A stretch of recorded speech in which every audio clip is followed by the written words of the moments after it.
Buenas tardes, hermanos. Vamos a iniciar con la clase de la generación de los padres apostólicos y sus escritos. ¿Sí? Hemos dividido la iglesia, la historia dividido en tres grandes etapas. La historia de la iglesia, ¿sí? El cual es la historia de la iglesia antigua, medieval y moderna, ¿sí? Que va en la historia de la iglesia antigua, es del año 100 o del siglo I al siglo VI. La iglesia medieval del siglo VII al siglo XV y la iglesia moderna del siglo XVI al XXI. Ahí me equivoqué. 21. Siglo. Estamos, por eso ahí hubo un error mío. 21. Ok, entonces estamos ahorita enfocados en la historia de la iglesia antigua. Ya avanzamos y hemos visto lo que es la expansión. Cómo la iglesia comenzó de unos pequeños grupos de cristianos hasta conmocionar el mundo conocido, ¿sí? Estas fueron perseguidas y se divide en el periodo de la expansión, que va del año 33. ¿Qué pasó en el año 33?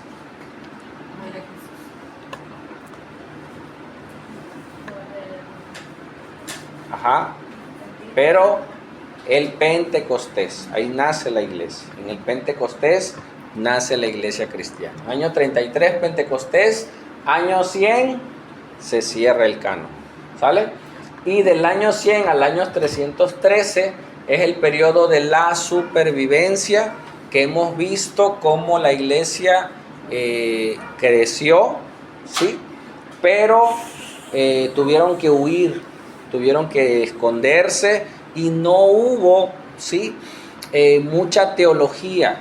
Su enseñanza era práctica, su enseñanza era vivida. No había pocos escritos, sí hubo, que los vamos a ver, eran pocos y no había tiempo para debatirlos, ¿sí? O sea, surgieron algunas herejías las cuales no hubo teólogos para defender.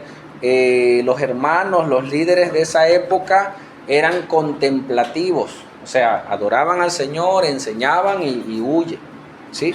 No pudieron dedicarse a trazar las escrituras, no pudieron dedicarse a, como hoy nosotros, a tomar reglas de interpretación. No sabían mucho de cómo interpretar y surgieron varias herejías, ¿vale? Entonces, vemos que después de esa generación surgen 4 grupos. Viene Jesús tiene a sus 12, ¿sí? De esos 12 surgieron 120, de ahí vino la expansión. Los apóstoles fueron los que llevaron el evangelio junto con Pablo, el 13º apóstol, y después de esa etapa surgieron los padres apostólicos. ¿Quiénes son los padres apostólicos? Los discípulos de los apóstoles, ¿sí? Posteriormente veremos a los apologistas. Estos ya fueron después, que ellos sí tuvieron la oportunidad. Los padres apostólicos estuvieron en el periodo de la supervivencia, ¿sí? Los apologistas ya surgieron después en el periodo de la supremacía. Y ellos tuvieron tiempo de sentarse a analizar, ¿sí? Y los polemistas y los teólogos surgieron mucho después. Entonces no podemos ver a tantos, pero sí a los principales. Veremos 4 principales padres apostólicos. ¿Sale? Hermana Loli, ¿pudiera leerlo? Los padres apostólicos fueron los hombres que asumieron el liderazgo del cristianismo en las generaciones sucesivas a los apóstoles. Amén. Siguieron sus enseñanzas. La enseñanza de ellos sirvió porque también hicieron escritos y sus escritos apoyaron a formar el canon. ¿Por qué? Porque ellos nombraban, así como dice la carta de Mateo, en su escrito venía y decía, o sea que si yo escribo algo que ya sucedió, ¿cuál fue primero? Lo que escribió. El que escribió primero, ¿no? Si yo cito un acontecimiento que ya pasó, estoy diciendo que sí sucedió. Entonces las cartas de estos padres apostólicos ayudaron a escoger qué cartas sí eran de parte de Dios, porque las usaban, las citaban en sus escritos. ¿Sale? Hermana Odette, ¿pudiera leer ese fragmento? Los que sobresalieron fueron los discípulos de Juan, quien fue el más longevo de los 12 apóstoles. Así es, sí, el más longevo de los 12 apóstoles. Juan muere en la isla de Patmos. Él tuvo la oportunidad de hacer más discípulos, obviamente Pablo, Pedro, ¿sí? Pero vamos a ver qué es lo que hicieron. Los temas principales que ellos hicieron fue la edificación de la iglesia, ¿sí? Eran catequistas, daban la cátedra, pero ellos se dedicaban a enseñar, a edificar las iglesias que se estaban dando, ¿sí? La instrucción de los discípulos, darles instrucciones claras, qué hacer en una situación de persecución, correr, tomar como base las escrituras, ¿sí? Pero eran instrucciones para los nacidos de nuevo y las aclaraciones de las dudas comunes. No había Biblias como ahora, ¿sí? Se estaban recopilando, entonces ellos se dedicaban a pastorear de una manera práctica a las iglesias formales. ¿Sale? Okay, aquí dice...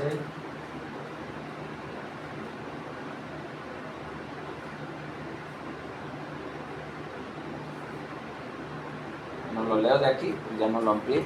Dice, la persecución creciente en el periodo de ellos que ellos vivieron fue la causa principal por la cual no hubo tantas herejías infiltradas en la iglesia, porque todos estaban huyendo. Los padres apostólicos no eran teólogos, sino escritores más devocionales, sencillos, bíblicos y prácticos. Citaban lo que la Biblia decía, la enseñaban. Eran fieles a la sana doctrina, lo que se llama ortodoxos. Lo que la Biblia dice, eso es, ¿sí? Y sus escritos citaron ampliamente el Nuevo Testamento. O sea, todo lo que ellos escribían es como cuando tú haces una prédica hoy. Yo cito la Biblia. O sea, mi prédica no sale de mis ideas, sino de las escrituras. Entonces, sus enseñanzas escritas eran dadas de acuerdo a las mismas escrituras. ¿Sale? Y los principales padres apostólicos, vamos a mencionar 4 de ellos. Algunos se han escuchado de ellos. Por el año 100 a Clemente de Roma. Vayan a su Biblia buscando Filipenses. Ahorita les digo la cita. Pero Clemente de Roma fue muy famoso su escrito porque él escribió una carta a Corinto, ¿sí? Con nada más y nada menos que 65 capítulos. Imagínate la extensión de la carta, ¿sale? Entonces él fue Clemente de Roma por el año 100. Lo puse primero porque fue el que hizo más escritos de esa época, ¿sí? Hermano Miguel, ¿pudiera leerlo? Sí. Un esclavo, probablemente nació en Roma.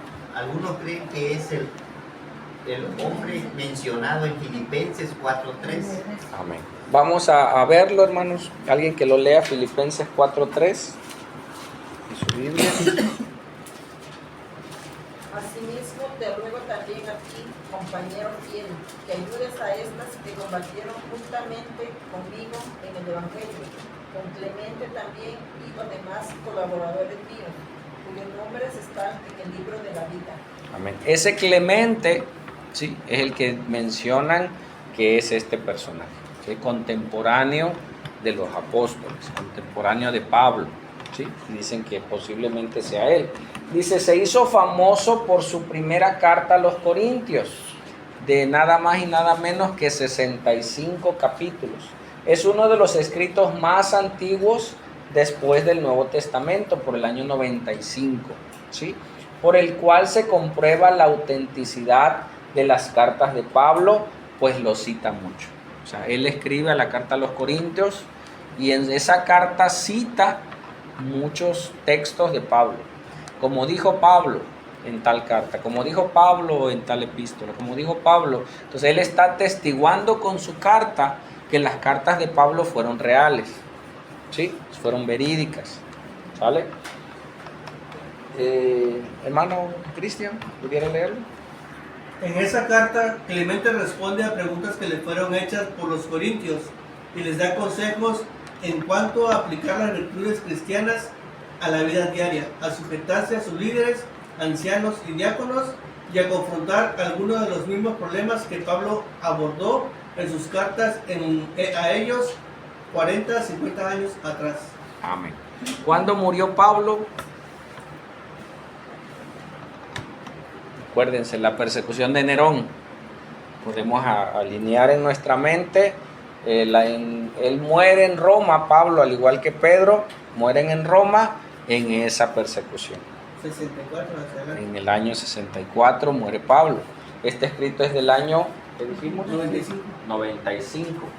Casi 40 años, 50 años después, seguían con dudas que él les explicaba, ¿sí?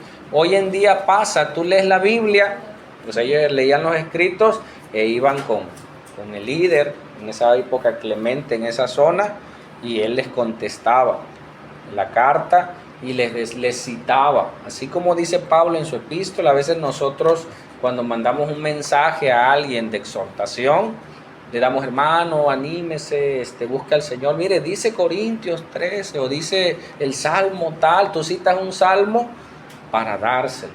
Entonces el escrito de Clemente usaba los escritos de Pablo para dar el consejo de la iglesia, porque él entendía que Pablo era apóstol y que Pablo había puesto el fundamento junto con los demás para la edificación de la iglesia. Entonces él hizo ese escrito.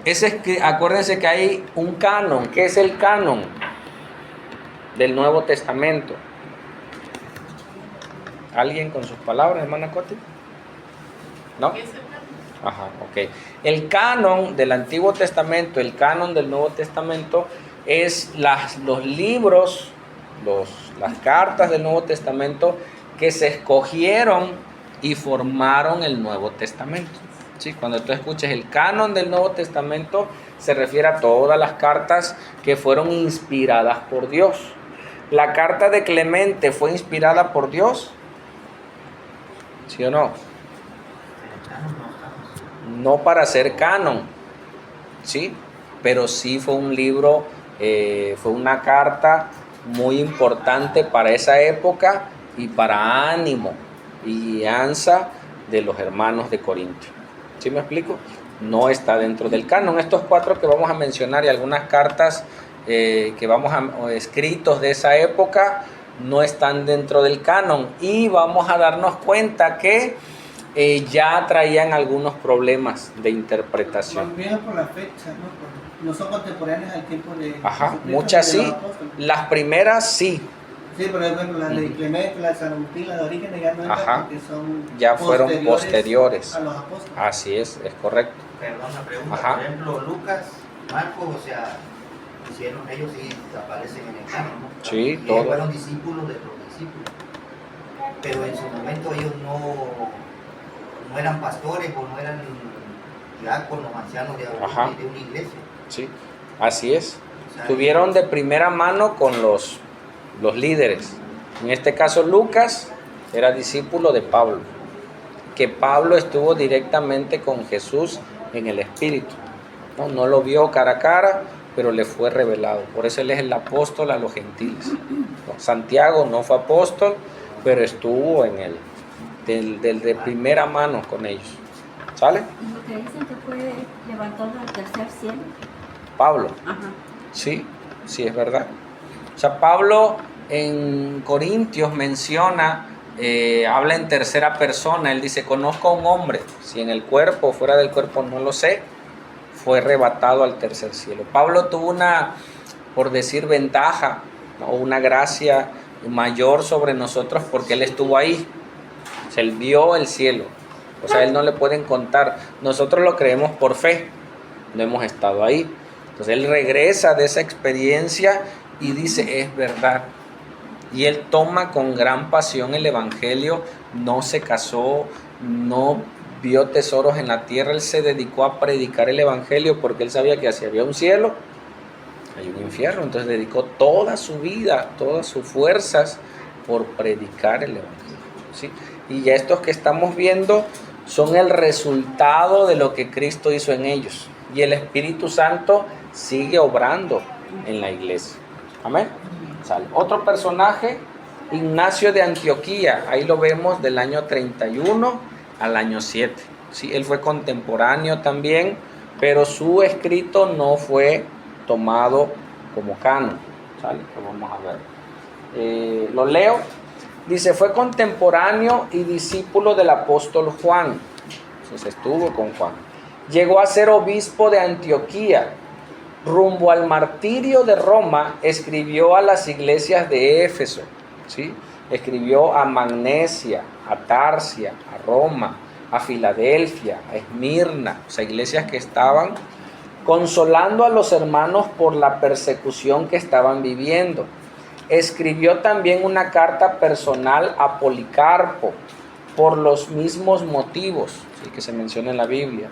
Sus cartas revelan la vida de las iglesias en los primeros años y su reacción, hay un error, frente a las herejías docéticas, ¿sí?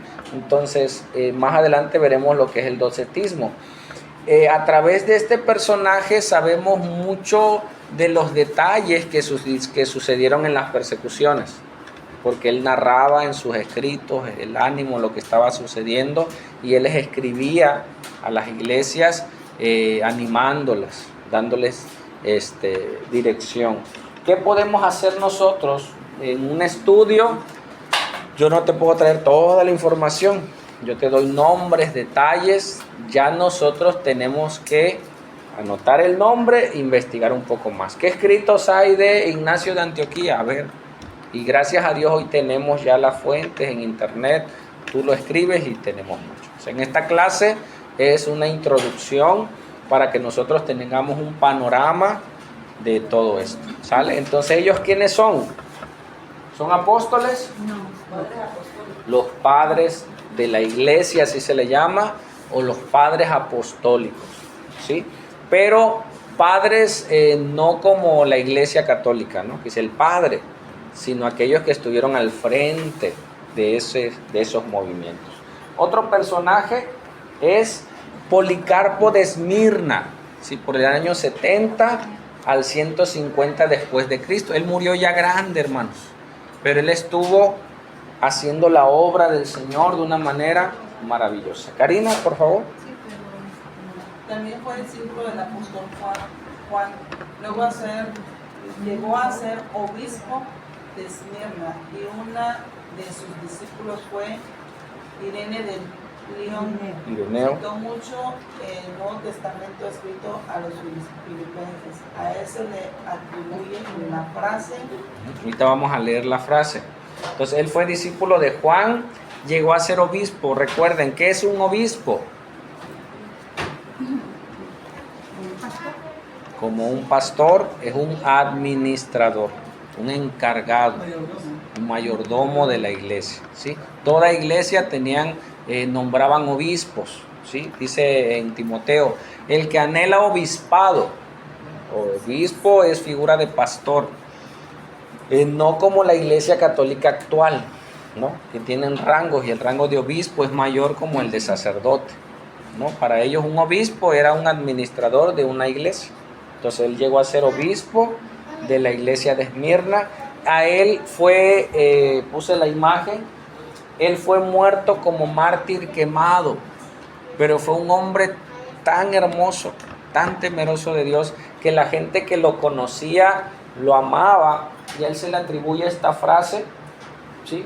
Dice, por 86 años, imagínate, desde que conoció al Señor, he servido a mi Señor y nunca me ha hecho ningún mal, porque el que lo iba a quemar lo conocía y le rogaba, le decía, por favor, arrepiéntete, te tengo que quemar, o sea, no es que yo tengo que quemarte, por favor, arrepiéntete.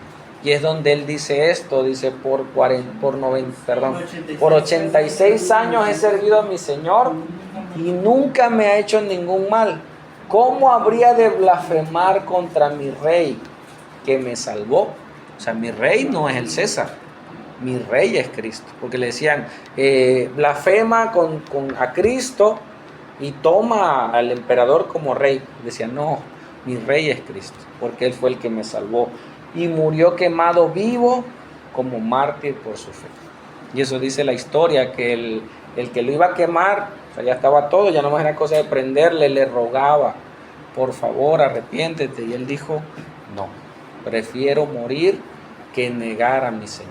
Imagínate qué hermoso, pero qué difícil. O sea, tomar esa decisión de sacrificar tu vida. O sea, te llevaban a ese extremo de decisión. ¿Qué haríamos muchos en ese momento? ¿No? ¿Cuándo estamos nosotros en ese punto? Cuando estamos a punto de cometer un pecado. O sea, vamos a pecar y decimos, ¿a quién escojo? ¿A Dios? ¿O mi placer, mi deseo, mi concupiscencia? Podemos estar en esa condición, tal vez no a ese extremo, pero cada día nosotros somos tentados también a decidir, probar a quién amamos más, por mentir, en hacer cosas que no agradan a Dios. Y estos personajes por eso son de valía para nosotros. O sea, un anciano, sus últimos días, en vez de vivirlos en paz, predicando el Evangelio y aún dando su vida por el Evangelio. Amén. El último es conocido como Papías de Hierápolis, ¿sí? Por el año 60 al 130. También fue discípulo de Juan. Paco, ¿puedes leerlo? También fue discípulo de Juan. Llegó a ser obispo en la ciudad de Hierápolis. Su principal aporte fue la colección de las tradiciones de los sermones de Jesús. Amén. Así se le conoce la tradición de los sermones. Están los sermones de Jesús y hicieron sus interpretaciones de los sermones y lo tomaron como tradiciones de los sermones. Entonces, ¿él qué hizo?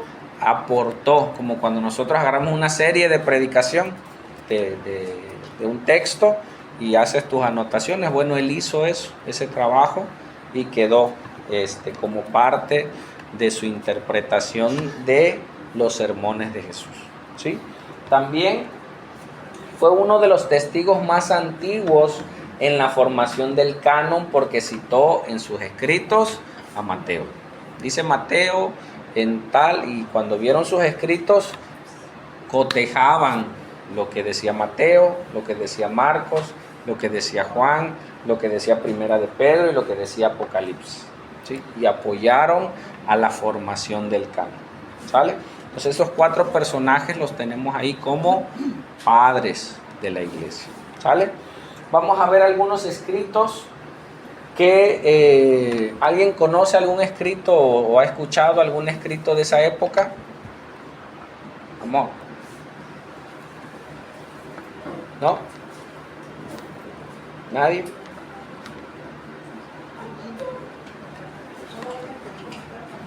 A lo mejor sí lo han escuchado, lo he mencionado, pero tenemos que saber, hay muchos. Cuando vemos el discipulado 3, vemos una lista al final de los libros deuterocanónicos, gracias, o apócrifos, y hay varios. Muchos son muy buenos, pero no eran de la época, sí, muchos ya se había cerrado el canon. Entonces vamos a ver 5 escritos principales de la época en el periodo de ¿qué? De la supervivencia, ¿sale? Ok, vamos a ver el primero y el más antiguo. ¿Habían escuchado de la Didaché o Didaché?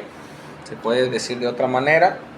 Sí, este término Didaché significa enseñanza, y le pusieron enseñanza de los 12, la Didaché, ¿sí? Es por el año 65, fue el primer escrito. Muchos se lo atribuyen a los apóstoles, pero muchos no. Si hubiera sido de los apóstoles, ¿dónde estuviera? En el canon. Sí, en el canon, estuviera en el Nuevo Testamento. Cuando digo canon es el Nuevo Testamento, ¿sale? Entonces no estuvo ahí por algo, porque ya también traía algunas cosas que no deberían de ser. Platicando con un amigo en un hospital, me sacó esta cita, o sea, dice no, porque ya en la Didaché ya se hacía la Eucaristía, dice. Pero ellos relacionan la Eucaristía que hacen hoy, ¿sí?, a partir del pan como se hacía en los tiempos de Jesús. O sea, era una figura, pero ellos leen ese texto y no lo contemporanizan. O sea, no lo hacen como debería de suceder, sino lo toman como se hace hoy. ¿Sí me explico? O sea, tú escuchas una frase hoy y la relacionas al tiempo actual, cuando no sabes que esa frase tuvo un significado diferente en otra época. ¿Sale? Ok. Entonces vamos a ver este documento, vamos a analizarlo. Primer punto, es un documento catequista, o sea, de instrucción a los discípulos. En las iglesias bautistas, en las iglesias presbiterianas, a los discípulos le llaman catecúmenos. Igual en las iglesias católicas, ¿no? Nosotros, ¿cómo le llamamos? Discípulos o discipulados, ¿sí? Pero en primera instancia se le decía catecismo o catequista, o sea, al que daba el discipulado decían el catequista, ¿no? Tú vas a la iglesia católica y la catequista, o sea, el que enseña, ¿sí? Ajá, viene de cátedra, de dar la cátedra, dar la enseñanza. Catequista es el que enseña. Nosotros le llamamos al alumno discípulo, y al que enseña maestro, mentor, ¿no? Entonces ellos le llamaban catequista. Entonces este es un documento de enseñanza, eso significa catecismo, enseñanza, ¿sale? Es un documento catequista, es decir, de instrucciones a los recién convertidos. Y está bien sencillo, lo descargué, se los mandé y lo pueden leer fácilmente, ¿sí? Porque son pocas, aunque son 16 capítulos, son muy cortitos. Dice, es el escrito más antiguo después del Nuevo Testamento, que se conoce desde el año 65 al 80. O sea, en ese periodo muy posiblemente estuvo, ¿sí? ¿Por qué mencionan ese periodo? Porque ya se usaba, lo usaron muchos de los contemporáneos. Contiene 16 capítulos divididos en 4 partes. Del capítulo 1 al capítulo 6 se titula Los dos caminos, el de la vida y el de la muerte, ¿sí? O sea, hay un camino que te lleva a la vida, a la santidad, a la santificación, ¿sí? Y hay un camino que te lleva a la muerte. ¿Cuál es? El pecado, la maldad, el egoísmo, y menciona varios pecados, ¿sí? La envidia. O sea, esos caminos te llevan a la muerte. Desde el capítulo 1 al 6 habla de todo eso. Solo hay 2 caminos, no puedes estar en medio. O sea, si estás practicando alguno de estos pecados, tú estás en un camino equivocado, ¿sí? Y eso nos sirve a nosotros para analizarnos. Sí, vengo al discipulado, pero estoy robando. Tú no estás en el camino correcto, ¿sí? Tienes que cambiarte de camino. Tu vida, tu conducta determina qué camino estás llevando, ¿sí? Y es muy, muy interesante. Del capítulo 6 al 10 se llaman las prácticas en el culto a la iglesia. Y ahí menciona la cena del Señor, que le llaman de otra manera. En esa parte habla del bautismo por inmersión, ¿sí? Habla del ayuno y la cena del Señor. ¿Cómo le llaman a la iglesia católica la cena del Señor? La Eucaristía, ¿sí? Entonces ahí lo mencionan como Eucaristía, pero está hablando de la cena del Señor. Y este joven amigo estudió conmigo en la universidad. Supe que él empezó a ir a iglesias cristianas, pero luego lo desviaron y le sacaron, dice él, que le sacaron la didaje y le enseñaron, mira la fecha. O sea que desde esa fecha ya había una Eucaristía. Y él se sorprendió, dice, y se regresó a la católica. De hecho, la palabra Eucaristía del griego significa dar gracias. Acción de gracias, así es. No tiene otro significado más que dar gracias. Así es. Igual cuando vamos a hacer un culto, vamos a tener una Eucaristía, una acción de gracias. Así es. Gracias. Entonces ya venían las instrucciones prácticas de cómo hacerla, cómo presentarse, en qué horario. Ahí cuando lo lean de tarea, ya se los mandé en el grupo, que se lo voy a mandar para que lo lean. ¿Sale? Del 11 al 15 se llama Cómo tratar a los falsos maestros, ¿sí? Y del capítulo 16 son exhortaciones a vivir dignamente esperando la inminente venida de Cristo. Toda predicación tiene que llevarte a eso, ¿sí? Amar a Jesús y un día regresará. Esa es la esperanza, ¿sí? Y en el capítulo del 11 al 15 lo leí y dice: si llega un profeta a la iglesia, escúchalo, dice. Si te enseña correctamente, obedece, dice. Si te enseña incorrectamente, es un falso maestro. Luego dice: si te enseña correctamente, pero al final te pide dinero, no le hagas caso. ¿Sí escuchaste? O sea, desde esa época ya había hombres que se dedicaban a predicar por bienes propios. O sea, te predico el evangelio, te enseño, pero me tienes que dar. Entonces, si termina su predicación y su predicación termina en darle al Señor y darle dinero, es un falso maestro. O sea, desde esa época ya había. ¿Qué pensarían hoy los padres de la iglesia de los predicadores de hoy? Yo estaba acostumbrado a escuchar prédicas así. Todas las prédicas terminaban con una ofrenda especial. Fui una vez a un congreso a Coaxa, predicaron 5 pastores de otros lados. En un culto, o sea, en un evento, los 5 pidieron ofrenda. Oye, en ese tiempo yo todo lo creía, me fui sin dinero. Todo di, oye, de haber sabido hubiera repartido mi ofrenda. La primera di casi todo y ya quedé despelucado, ¿no? Por ignorancia. Pero hoy en día muchas iglesias se mueven de esa manera, terminando con una ofrenda especial, con una ofrenda de amor, con una ofrenda de sacrificio. ¿Y para quién es la ofrenda? Para el pastor, ¿no? O sea, supuestamente es para Dios, pero al final termina mal. ¿Sale? Entonces ya vemos ese escrito. Otro escrito más es la segunda de Clemente, ¿sí? Solo vamos a mencionar esto. Fue una carta supuestamente escrita por Clemente de Roma y trata de la resurrección y la pureza de la vida cristiana, ¿sí? Habla de la venida de Cristo, de la resurrección de Cristo, de la santidad, y menciona algunas cosas, ¿sí? Hay algunos detalles ahí, por eso no se incluyó en el canon, ¿vale? La epístola a Bernabé ya en el año 130 después de Cristo. Hermana Norma, ¿pudiera leerlo?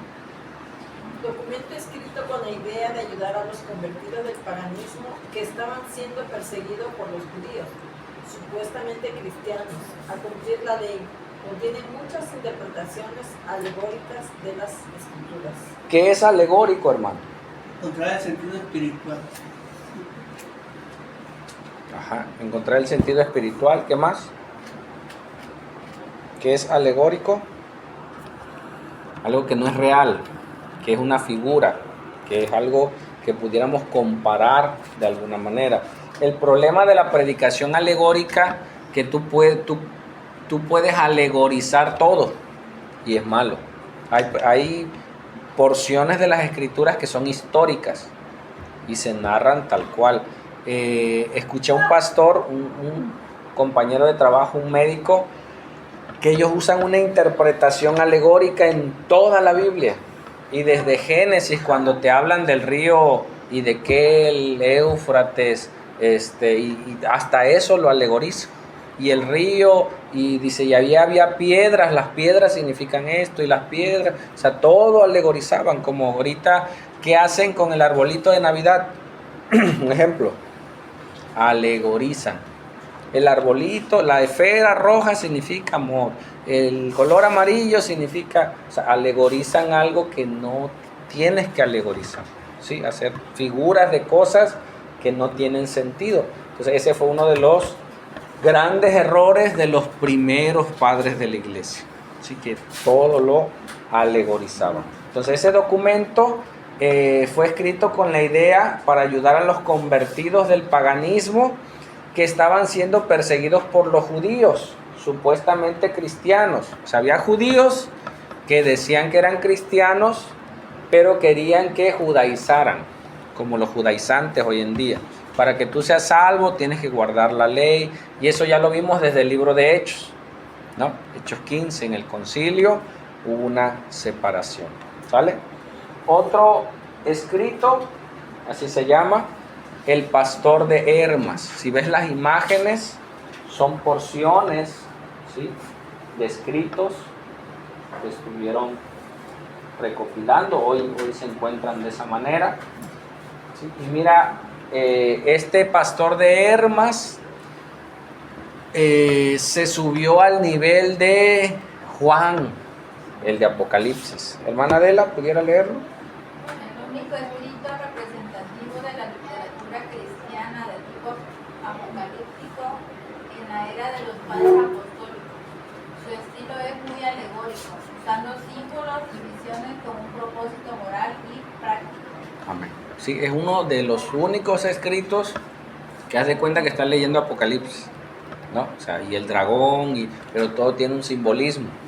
Entonces, este pastor de Hermas, todo es alegórico, todas las figuras, porque supuestamente él tuvo visiones y cosas así, tipo los profetas de ahora, ¿no?, que tienen supervisiones. Okay. La epístola de Diogneto, ahí hay una porción, un fragmento.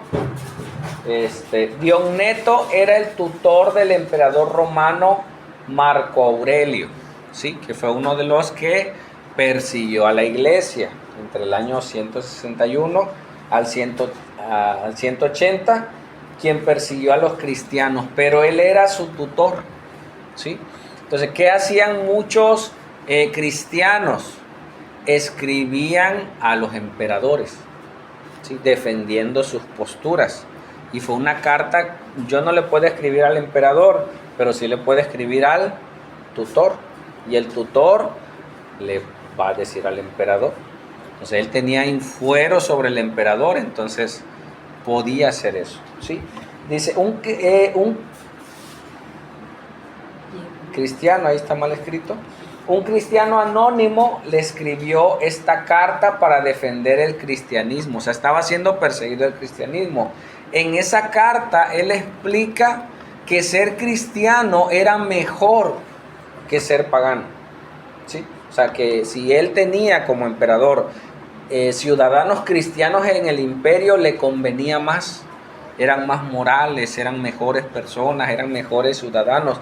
Tal vez no lo iban a adorar como Dios, pero eran grandes personas. Y él escribe en esa carta, dice, era un cristiano anónimo, le escribió esta carta para defender el cristianismo, acusando al paganismo de ser vano e idólatra, ¿sí? Enfatiza la superioridad moral, ¿sí?, del cristianismo ante el paganismo. O sea, le explicaba en esa carta que es mejor ser cristiano o tener ciudadanos cristianos que ciudadanos paganos, ¿sale? Ok. Entonces, esos son los 4 personajes, los 4 escritos. Hay muchos más, pero son los de la época, ¿sale? Y vamos a ver ahora algunas características negativas de los escritos de los padres apostólicos. Ya mencionamos algunas de ellas. El número 1, hermana Gaby. Un deseo malsano por el martirio. Le populariza la idea de que el martirio precede al camino a la gloria. Precede al camino a la gloria. Así es, precedió o precede. O sea, antes de llegar a la gloria tienes que ser mártir. Entonces, algunas características negativas de los escritos de los padres apostólicos, como ellos vivieron en la persecución, sus escritos eran tendenciosos, ¿sí?, a escribir que necesitabas ser mártir, necesitabas para tú alcanzar la gloria. O sea, ya sus escritos ya estaban manoseados por su experiencia. ¿Sí me explico? Por eso no entraron dentro del canon. Punto número 2, hermana. Distorsión del significado bíblico del bautismo. Afirmaron que el bautismo quita el pecado y condujo la idea de que un solo acto de arrepentimiento es necesario, el que acompañaba al bautismo. Que solamente tú te arrepentías en el momento que eras bautizado y ya, no necesitabas más arrepentimiento, puesto que ya Con ese nacías de nuevo, porque el bautismo te salvaba y ya no necesitabas más arrepentimiento. ¿Sí? Muchos de sus escritos tenían esas ideas, ¿no? De ahí surge el bautismo de niños, que necesitaban los niños ser bautizados para eliminar el pecado original, y que con ese bautismo ya eran libres, ¿no? Pero muchos de sus escritos tenían ese tipo de ideas. Punto número 3, hermana Epifania. Énfasis equivocado en las buenas obras, estas comenzaron a ser consideradas meritorias del favor divino. Amén. Sí, las obras, como la iglesia tradicional tiene sus dogmas más las obras. O sus dogmas tienen que ver con hacer algo para ser salvo. Si tú cumples los sacramentos, eres salvo. Si no cumples los sacramentos, no. Nosotros ¿qué sabemos y qué entendemos? Si creemos en Cristo, la obra de Cristo es la que nos salva. Y hacemos obras no por hacer salvos, sino porque ahora Cristo vive en nosotros y cambió nuestro corazón, y lo hacemos por amor, por gratitud, no por salvación. Entonces, muchos de sus escritos enfatizaban en las obras, hacer obras de caridad, hacer obras que ayudaran a tu salvación. Cuando ya la salvación, si eras cristiano, ya la tenías. ¿Vale? Punto número 4, hermana Lolis. Sí. La disciplina como acto meritorio, el arrepentimiento debe manifestarse con actos, Sí, actos de contrición pública. Entonces, muchos actos de arrepentimiento lo tenían que hacer público, delante de la iglesia, delante de las plazas, confesiones de sus pecados, como un acto meritorio, ¿sí? Hoy en día se filtró eso dentro de las iglesias carismáticas y empezó a surgir el pasar a los altares, ¿no? O sea, si tú te querías arrepentir, aquí ni espacio tenemos, ¿no? Pero yo en la iglesia que iba, o sea, si tú querías arrepentirte, tú tenías que pararte de tu asiento y ir al altar. Y eso tenía que ver con un acto público de tu arrepentimiento. Y en muchas iglesias lo hacen. ¿Quieres arrepentirte, hermano? Pásale, que oren por ti. Y vengan. Y si no pasas al frente, como que no, tú no. O hasta te llevan. Y curiosamente, uno toma esas costumbres, y si llevas un invitado, tu deseo es que pase al frente, ¿no? O sea, si tú traes un invitado, tú piensas que ya por pasar al frente y que llore, ya se arrepintió. O sea, actos públicos, que la gente viera. Si al rato veías a tu amigo, a tu invitado haciendo, y dices, oye, no pasó al frente, pues. Muchos pasaron porque casi los forzaron, ¿no? Entonces, eso se hacía en esa época. Punto 5, hermano de uso excesivo del método alegórico para interpretar las escrituras. Amén. Sí, había un uso excesivo. Nosotros podemos caer en ese tipo de interpretaciones, ¿sí? Hay cosas que no necesitan significado, ya está el significado. Podemos usarlas si trae un mensaje, si realmente el escritor quiso decir eso, si ya era una alegoría. O sea, si Jesús hizo una alegoría, obviamente es una alegoría. Si es una narración bíblica, no necesitamos hacerle mucho, ¿no? Y el muro de Jericó, es que el muro de Jericó, hermano, tú tienes un muro en tu vida y necesitas romper el muro. No, eso fue un acto único, irrepetible, un acto histórico. ¿Cuál era el mensaje de esa historia? La obediencia del pueblo de Israel. Punto. No había otro mensaje más. Ser obediente a lo que Dios nos llama a hacer. ¿Sí? Pero si nosotros queremos darle sentido a cada historia de manera alegórica, terminamos haciendo cada cosa que no tiene nada que ver. Y la gente y Dios en la necesidad de los hermanos, no Dios en la necesidad, sino uno por su necesidad, a veces toma esas cosas y Dios obra. Pero no es una predicación correcta. Entonces, en muchos de sus escritos y en muchas de sus enseñanzas había un uso excesivo del método alegórico. ¿Qué método usamos nosotros? ¿Mande? El método expositivo, la predicación histórica expositiva. Lo que el mismo texto te hable. Tú lees el texto, interpretas el texto y aplicas el texto. ¿Sí? Okay. Entonces, en ese periodo surgieron los padres de la iglesia.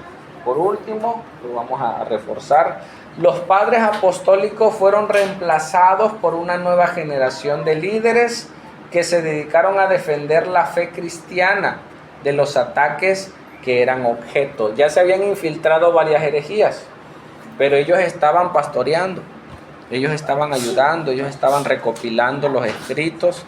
Ellos no se dedicaron mucho a contemplar la escritura y ver qué significado decía. Posteriormente a los padres de la iglesia surge la generación de los apologistas y los polemistas, tema que veremos la próxima clase, si Dios lo permite, ¿sí? Entonces, ¿hasta dónde vemos a los padres de la iglesia en cuanto al tiempo? Antes que llegue, díganme, ¿en qué periodo? De la supervivencia, ¿sí? No vemos más allá del año 313. ¿En qué periodo están? Si nosotros hiciéramos una cronología, ¿sí? Metemos las persecuciones, ¿dónde? Del año 64 de Nerón al año 313. Las 10 persecuciones. Dentro de esas persecuciones surgen los padres de la iglesia que estuvieron cuidando a la iglesia, que estuvieron defendiendo a la iglesia. ¿Qué sucedió en el año 313?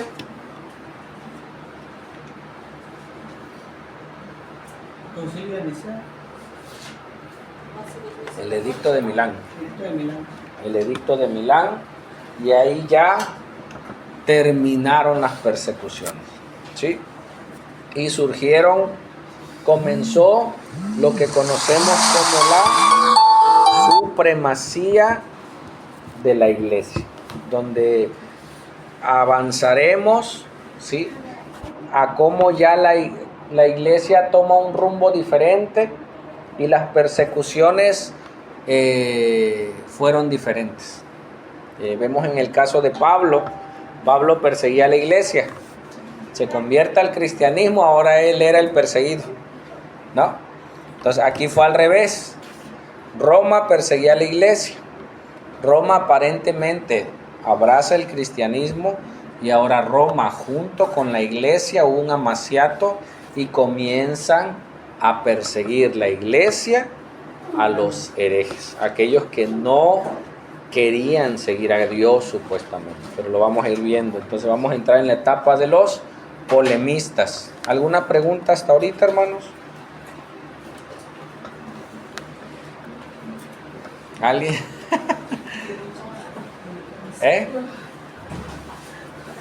Ok.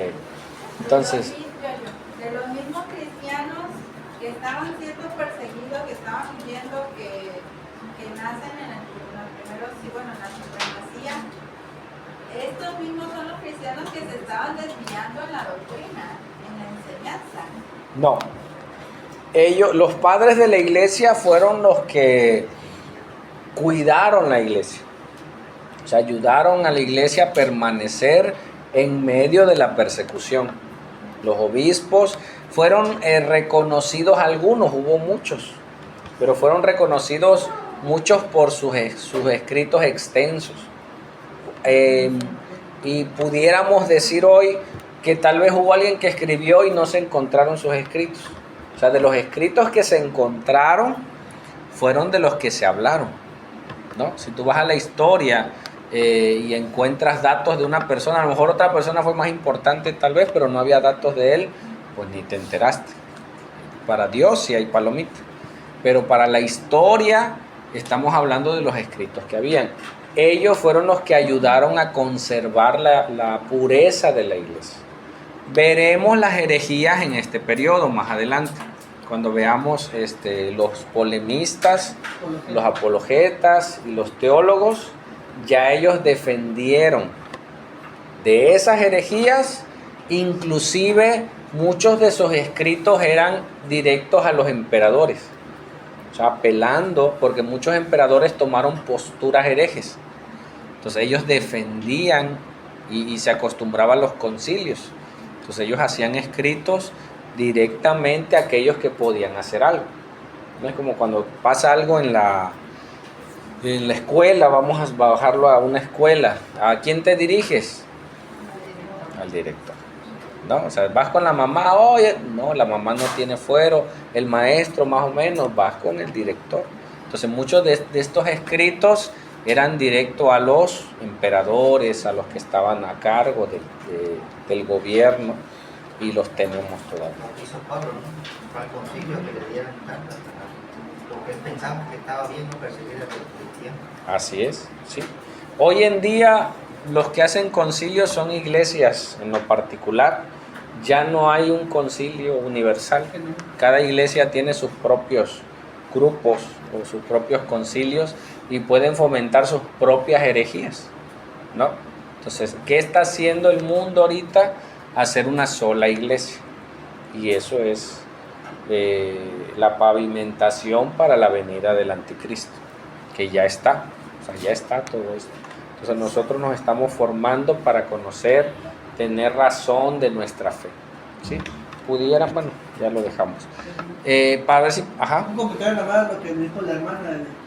O sea, la teología, la hermenéutica, la homilética, el hombre la construyó para combatir ese tipo de que la iglesia estaba desviando a tomar ese tipo de herejías. Así Pero es. fue por el año 200, 300 fue que empezó a que el hombre en su reconstrucción filosófica hizo la teología, la homilética, la hermenéutica, exégesis, para poder dar una buena interpretación de las escrituras, tener bases para cómo interpretar. Por eso los unicitarios y otro tipo de eso no creen en la teología, porque fue algo que se construyó después de muchos años, después de que ya estaban las escrituras. Así es. Algo de lo que, ahí está, ¿por qué no había escritos en los tiempos de Jesús? Que sí hubo pocos, porque estaban huyendo. O sea, o corres o te pones a debatir con una herejía. O sea, o salvas tu vida o haces un escrito ayudando a... Entonces, ¿qué usaban los herejes? Usaban las escrituras para decir, esta escritura significa esto, ¿no? Otra vez en el curso de cómo interpretar la Biblia, vimos cómo un sacerdote usó Mateo para hablar del purgatorio, cuando estaba hablando de un caso de arrepentimiento, de que si tú tienes pleito con un hermano, ponte a cuentas con tu adversario pronto, antes que vayas por el camino. Usaban textos de la Biblia para hacer herejías. Entonces, como la gente no tenía escritos, no tenían el privilegio que tenemos nosotros. O sea, no tenían toda la Biblia para poder debatir, para poder sentarse a decir, a ver, ¿y qué dice? ¿Y la tuya? ¿Y qué dice la mía? No había. Entonces todo eso surgió. Cuando hablan de la Trinidad, es que la Trinidad no está en la Biblia. Nosotros decimos, la Biblia, la palabra Biblia no está en la Biblia, pero es el uso de una palabra para representar algo. Entonces, ¿la Biblia qué significa? Libros, ¿no? Y se atribuye a cualquier libro, a cualquier grupo de libros. Solo se tomó para referirse a libros religiosos, la palabra de Dios. El término Trinidad fue un término posterior para hacernos ver que Dios es uno, pero en término unidad, ¿sí? Dios Padre, Dios Hijo y Dios Espíritu Santo. ¿Quiénes hicieron toda esa teología? Los apologistas. Ya hoy nosotros ya tenemos todo, hermanos, ¿sí? Nosotros ahora estamos empezando a ver cómo surgió todo ese conocimiento, que hoy nosotros lo tenemos en una escritura de hermenéutica. Nosotros podemos, y esa es la parte práctica que nos sirve, nosotros podemos tener reglas de interpretación sin saber quién la descubrió. O sea, no te preocupes, no necesitas saberte el nombre del que la hizo, no necesitas saber en qué año la descubrió, etcétera, pero con que tú tengas reglas de interpretación, con eso tienes, y el Espíritu Santo y la humildad para orar y decir, Señor, ayúdame a interpretar, con eso tenemos, ¿no? Pero nosotros estamos yéndonos a que la misma historia nos habla. ¿Sale? Vamos a orar, hermanos. Vamos a darle gracias a Dios. Sé que es mucha información. Ya cuando tengas